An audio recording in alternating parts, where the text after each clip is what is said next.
Imagine acordar amanhã e descobrir que o Supremo Tribunal Federal, o STF, simplesmente não existe mais. Nenhuma toga, nenhum julgamento, nenhuma instância final para proteger a Constituição. O órgão que, desde a Constituição de 1891, foi criado como o guardião da Constituição e o árbitro final das disputas entre os poderes, desapareceu. O STF foi fundamental para conter os poderes regionais durante a República Velha, quando os coronéis dominavam a política local. Ao longo do século XX, atuou em momentos cruciais. Na década de 1930, durante a revolução que levou Getúlio Vargas ao poder, o Supremo resistiu simbolicamente, mesmo quando suas decisões eram ignoradas pelo regime ditatorial. Em 1965, após o golpe militar, a ditadura fechou o Congresso, mas manteve o STF, esvaziado, mas ainda funcional, para dar aparência de legalidade às suas ações.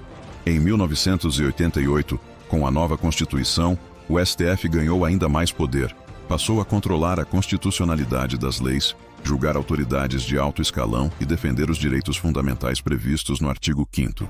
Mas agora, imagine o Brasil sem esse pilar. O Congresso poderia aprovar leis sem qualquer controle constitucional, revogar direitos civis, alterar cláusulas pétreas como o voto direto, a separação dos poderes ou a liberdade de imprensa, e não haveria quem invalidasse essas medidas. O presidente da República poderia governar por medidas provisórias ou decretos sem limites.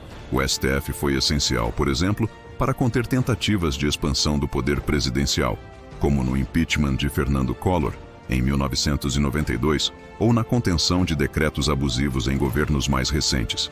Sem o STF, o Executivo ampliaria seus poderes sem resistência, transformando o Brasil em um território sem lei.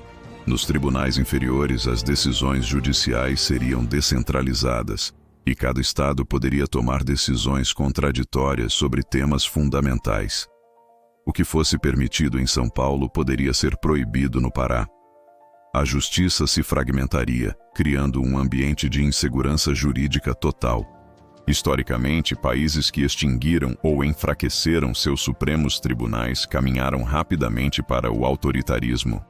Foi assim na Hungria, onde o governo de Viktor Orbán minou o judiciário e centralizou poderes, e na Venezuela, onde Hugo Chávez remodelou a Suprema Corte para legitimar medidas autoritárias. No Brasil, a extinção do STF poderia abrir caminho para um regime autoritário sob aparência democrática. No cenário internacional, o Brasil poderia sofrer sanções econômicas, suspensão de tratados internacionais como o Pacto de San José da Costa Rica, que protege os direitos humanos, e perder credibilidade para investimentos estrangeiros. Vale lembrar que vários ministros do STF já foram alvo de críticas e até sanções pessoais no exterior. Sem o STF, quem garantiria que o Brasil respeitaria direitos humanos e tratados internacionais?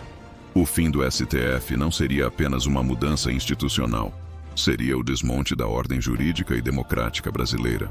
Um país sem Supremo é como um navio sem leme, à deriva, vulnerável ao caos e à tirania. E então, quem ocuparia esse vácuo de poder? Em contextos históricos de crise institucional, as Forças Armadas costumam ser vistas por parte da população como uma força estabilizadora. Foi assim em 1930, com Getúlio Vargas, e em 1964, com o golpe militar que deu início a 21 anos de ditadura. E se diante desse vazio, o exército tomasse o poder? Como seria uma nova intervenção militar no Brasil? Quais seriam as consequências políticas, sociais e econômicas? O país viveria uma nova ditadura ou uma solução temporária? É exatamente isso que vamos explorar no próximo episódio. E se o exército tomasse o Brasil? Não perca! Vamos analisar os precedentes históricos, os possíveis cenários e o impacto global dessa hipótese. Inscreva-se no canal e ative o sininho para não perder esse conteúdo exclusivo. E deixe nos comentários: você acha que o Brasil sobreviveria sem o STF?